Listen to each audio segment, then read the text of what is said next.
और चलिए अब आपको दिखाते हैं मणिपुर की सबसे बड़ी पड़ताल एबीपी न्यूज संवाददाता निधिश्री के साथ।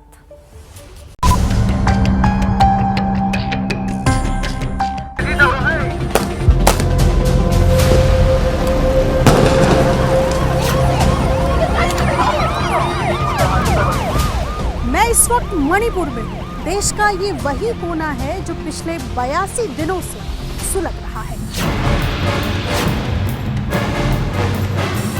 मैं आपको बताऊंगी कि आखिर क्या वजह है कि यहाँ हिंसा थमने का नाम नहीं ले रही।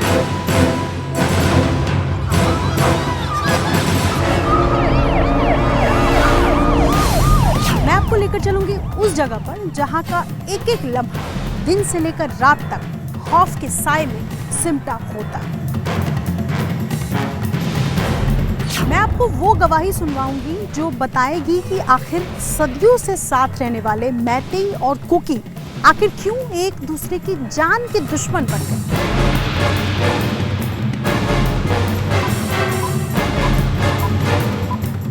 मैं आपको लेकर चलूंगी उन बंकरों में जो देश के सरहद पर नहीं बल्कि एक ही राज्य में दो समुदाय द्वारा बना दिए गए।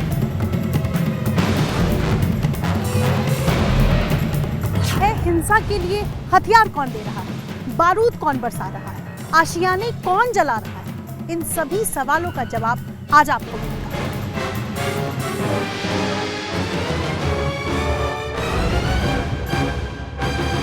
इम्फाल का दर्द जानना है, चूरा चांदपुर की पीड़ा महसूस करनी है, मैतेई का मर्म और कुकी की कराह सुननी है, तो अगले आधे घंटे तक कहीं मत जाइए।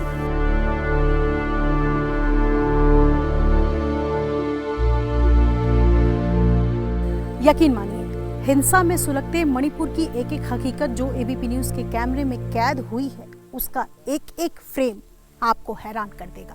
तो बस बने रहिए हमारे साथ।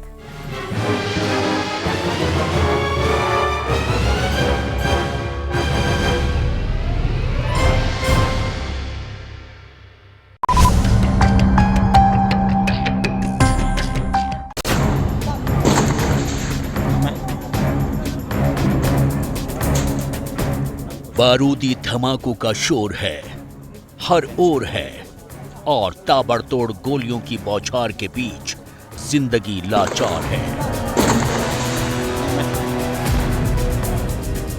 कई जिंदगियां राख हो गई हैं, गांव के गांव वीरान हो गए। लेकिन वक्त बेवक्त धमाकों की ऐसी ही गूंज मणिपुर के मौत वाले सन्नाटे को चीर देती है।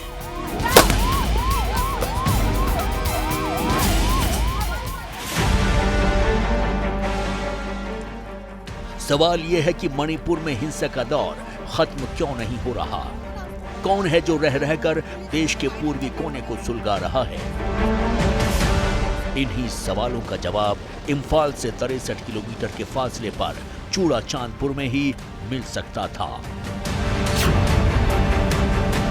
लिहाजा एबीपी न्यूज की टीम ने सबसे पहले वहीं जाने का फैसला किया। लेकिन वहां पहुंचने से पहले ही दो गुटों में जबरदस्त गोलीबारी होने लगी। रात भर गोलीबारी के बाद सुबह एबीपी न्यूज संवाददाता उसी जगह पहुंची जहां से ताबड़तोड़ गोलियां दागी जा रही थीं। जो तस्वीर सामने थी वो चौंकाने वाली थी। मणिपुर में हो रही हिंसा कब थमेगी, ये बड़ा सवाल। और एबीपी न्यूज ग्राउंड जीरो से लगातार अपडेट्स दे रहा है और इस वक्त मैं वहां पर मौजूद हूं जहां पर कल शाम से ही फायरिंग हो रही थी दोनों गुटों के बीच। और सीधे तस्वीरें हम आपको दिखाएंगे कि जहां अभी भी आग जल रही है और धुआं जो है वो आपको नजर आएगा। और ये बड़ा सवाल इसलिए भी है क्योंकि सरकार की तरफ से लगातार अपील की जा रही है कि शांति यहाँ कायम रहे और उसकी कोशिश की जा रही है। कॉम्बिंग ऑपरेशन जो है वो किया जा रहा है। लेकिन आप समझिए कि 10 घंटे तक अगर दोनों गुटों के बीच फायरिंग होती है तो किस तरीके से तस्वीरें जो है वो यहाँ पर और ज़्यादा विकराल होती हुई नजर आ रही है। ये आपको सामने जो धुआं नजर आ रहा है, धू धू कर जल उठा एक मकान। और कल शाम को फिर से कुकी और मैतेई दोनों तरफ से झड़प हुई और उसके बाद फायरिंग की गई।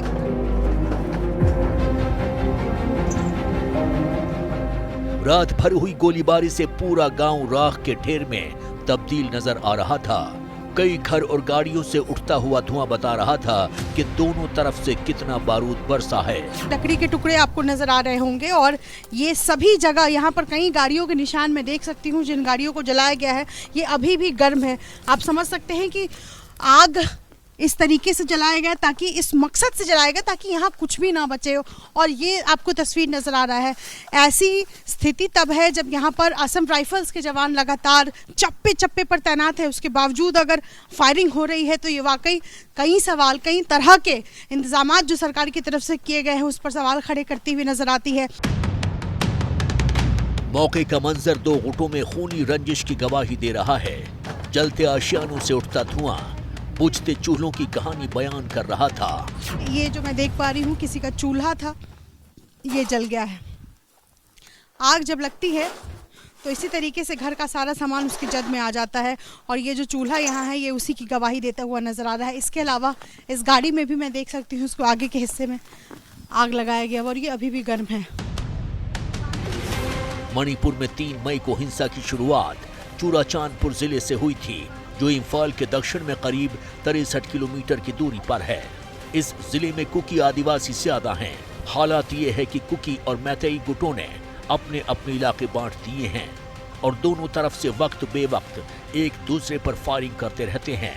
इतना ही नहीं, फायरिंग से बचने के लिए गांवों में बंकर तक बना दिए गए हैं। लोकल मिलिशिया किस तरह काम करता है यहाँ पर और बंकर्स किस तरह बनाए गए हैं, कुकी लैंड इसको कहते हैं और यहाँ पर छोटे छोटे बंकर आपको मिलेंगे। और अब मैं आपको जो पैन करके तस्वीरें दिखा रही हूँ, आपको इस जंगल में अगर आप गौर से देखेंगे तो कुछ इस तरीके से बंकर्स बनाए गए हुए हैं। और यहाँ पर दरअसल इसलिए भी बंकर बनाया गया है क्योंकि मुश्किल होता है ढूंढना यहाँ लोग कहाँ छिपे हुए हैं और इसी तरीके से इन लोगों ने टेम्प्रेरी बंकर्स जो है वो बनाया है।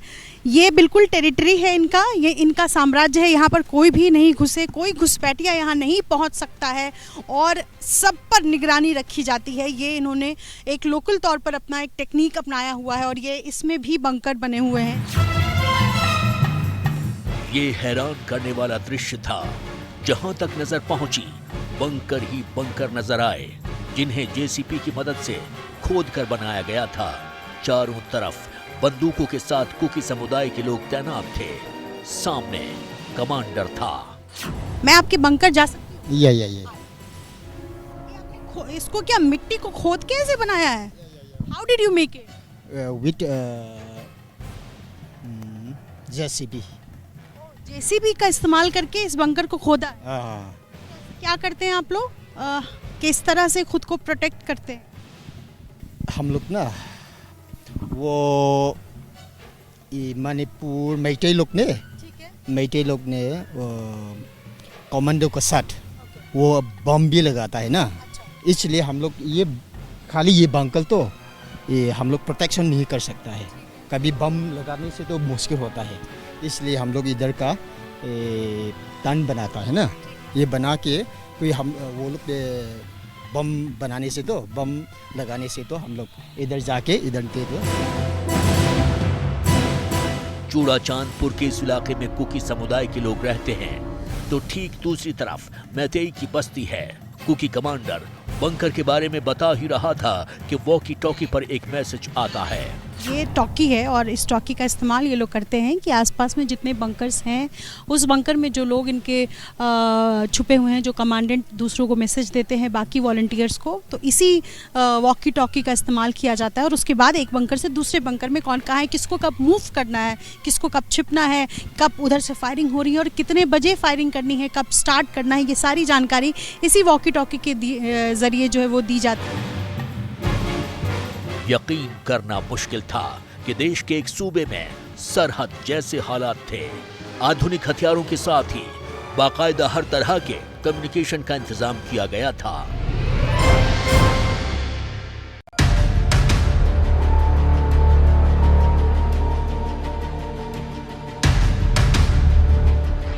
चूड़ाचांदपुर से इस गांव का नाम तोरभूम है, जहां मणिपुर हिंसा की आग को शिद्दत से महसूस किया जा सकता है।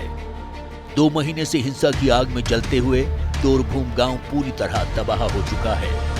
गांव में शमशान सा सन्नाटा पसरा था, जिसकी खामोशी को गोलियों की आवाजें तोड़ती रहती हैं। सवाल यह है कि इन लोगों के पास हथियार कहां से आते हैं। बंकर के आखिरी छोर पर इसका जवाब मिल गया।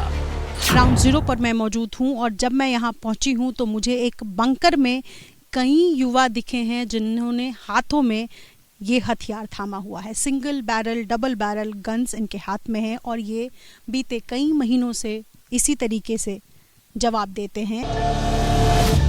बंदूकें, बम और एक दूसरे को खाक में मिलाने के इरादे इस तरह हथियारबंद गुट चूड़ाचांदपुर के कई गांवों की सरहद पर तैनात रहते हैं। सवाल ये था कि जानलेवा हथियारों का ये इंतजाम किस लिए था। ये बंदूक है और इस बंदूक में गोलियां हैं और ये गोलियां तब बरसाई जाती है जब इनको लगता है कि दूसरी तरफ से फायरिंग की जा रही है।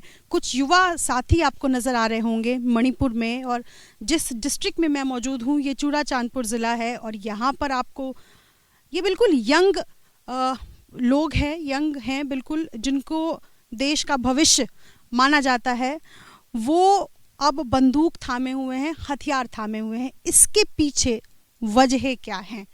आपका नाम? मेरा नाम पाउकाई हौकिप है। यहीं रहते हैं, चूड़ाचांदपुर जिले के रहने वाले? ये मेरा गांव है। आपके पास ऐसी कितनी बंदूक है? लगभग हमारा बस्ती, हमारा गांव में तो 10 होगा। 10 होगा। 10 होगा। कैसे आप लोग फायरिंग करते हैं? कब फायरिंग करते हैं? हम लोग ये फायरिंग कब करते हैं जब हम लोग ने लगता है कि वो हम लोग को किसी ने अटैक किया, उसके टाइम पे हम लोग गोली चलाता है। हमारा तो अटैकिंग नहीं जाता है, हमारा गांव सुरक्षा के लिए यहाँ बंकर बना के, ये हमारा गांव का लाइन है, यहाँ से बाहर नहीं जाते हम लोग।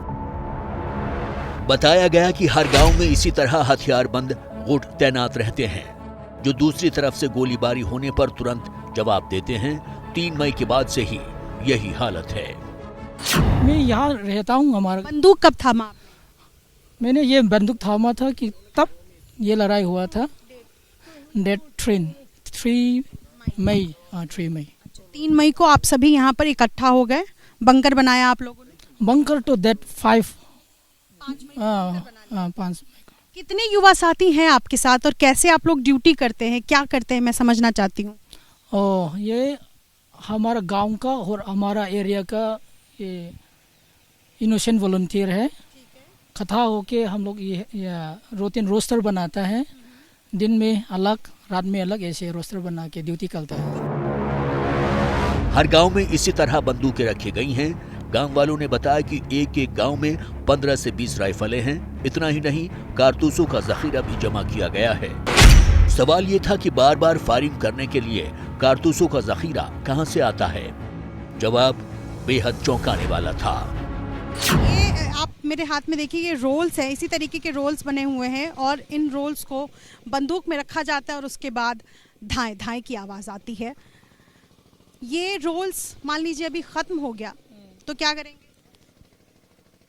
बैकअप आ सकता है। वो हमारा पड़ोसी गांव में जब यहाँ लड़ाई होगा, वो हमारा पड़ोसी गांव का यूथ भी आएगा, हमारा मदद करेगा। बंदूक थामे शख्स ने बेझिझक हर सवाल का जवाब दिया। हथियार कहां से आते हैं, गोलियां कब चलाते हैं, कौन ऑर्डर देता है, कौन बंकर में छिपने को कहता है, सब बताया। करीब 3 महीने से इसी रंजिश में मणिपुर का एक जिला दहल रहा है। सवाल यह है कि ये सिलसिला कब रुकेगा। मैतिया और कुकी कब तक एक दूसरे पर बारूद बरसाते रहेंगे। एबीपी न्यूज संवाददाता निधि श्री ने यही सवाल बंदूक थामने वालों से पूछा। ये जो आपके और दूसरे समाज की जो लड़ाई है, ये कब थमेगी? तब हमारा सरकार आएगा, तब होगा। अभी तक तो सरकार तरफ से कोई ये सुल्तानी में कोई अभी तक मैसेज नहीं मिला। नहीं है। आप कह रहे हैं कि सरकार शांति चाह नहीं रही है? वो तो नहीं बता सकता, लेकिन अभी तक उन लोग का आवाज़ भी नहीं, हम लोग नहीं सुनाई दे रहा है। मतलब सरकार को इंटरवीन करना चाहिए था, आना चाहिए था, शांति की अपील करनी चाहिए थी। आप उससे संतुष्ट नहीं हैं? ज़रूर, जब शांति हो, जब सरकार यहाँ आएगा और उसके टाइम शांति हो सकता है। सरकार दोनों गुटों से बार बार शांति की अपील कर रही है। हथियार छोड़ बात से मुद्दा समझाने को कह रही है, लेकिन दोनों ही गुट बंदूक और बारूद से फैसले की जिद थामे हुए हैं। सवाल यह है कि इस झगड़े की जड़ क्या है? जवाब ऐसे समझिए। मणिपुर की आबादी करीब 38 लाख है। यहाँ 3 प्रमुख समुदाय हैं, मैतेई, नगा और कुकी। मैतेई ज्यादातर हिंदू हैं। नगा कुकी ईसाई धर्म को मानते हैं, एसटी श्रेणी में आते हैं। राज्य में नगा और कुकी ट्राइब की कुल आबादी करीब 34% है। वहीं 10% इलाके में फैली इम्फाल घाटी मैतेई समुदाय बहुल है। नगा कुकी समुदाय के लोग मणिपुर के करीब 90% पहाड़ी इलाकों में रहते हैं। मैतेई समुदाय की मांग है कि उन्हें भी जनजाति का दर्जा दिया जाए, जिसे लेकर नगा और कुकी विरोध में हैं। मणिपुर की सुलगने की सबसे बड़ी वजह यही है। मणिपुर के चुराचांदपुर से कैमरा पर्सन सत्येंद्र रावत के साथ निधि श्री की रिपोर्ट।